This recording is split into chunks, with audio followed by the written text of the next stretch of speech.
The Chinese have a new year. The Indians have a new year. The rest of the world has a new year.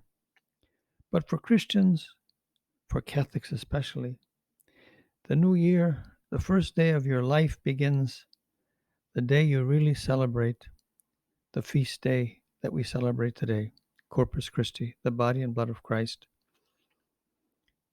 Jesus said in the scriptures today, unless you eat my body and drink my blood, you have no life in you.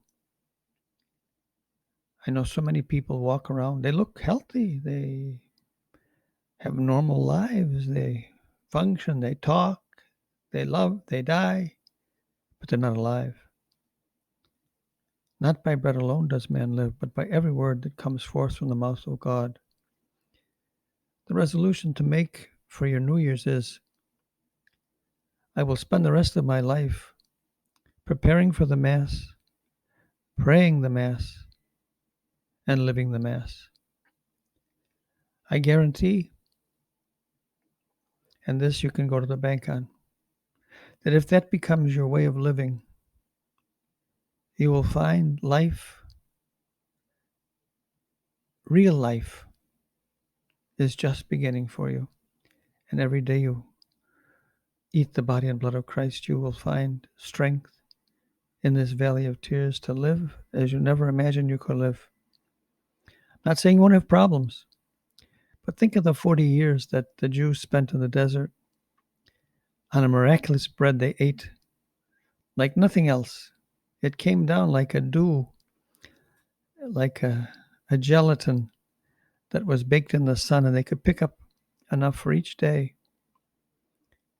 They couldn't store it, and only on Friday would it come enough to be stored for just one day for Sabbath. But other than that, they only had daily bread.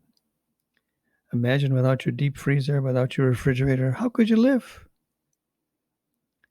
You'd have to go out every day and buy and shop and make sure you had enough fresh meat and fresh food. Jesus has done all the shopping you need to shop.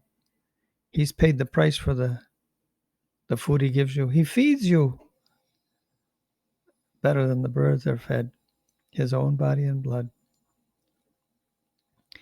The person that comes to mind is a man who died on the 24th of December, whose whole life was spent, just as I mentioned, on bamboo rods. He spent till noontime, or till 9 o'clock in the morning rather, preparing for Mass, kneeling on bamboo rods.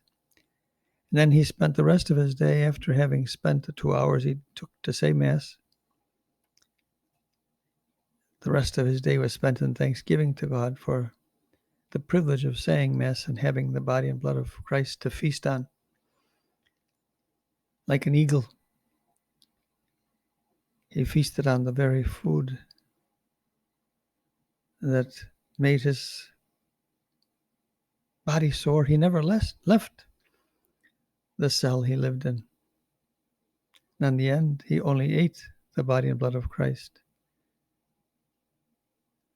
But Charbel works miracles today because he is alive in the Eucharist. And every person who eats that Eucharist, they find Jesus and all his saints.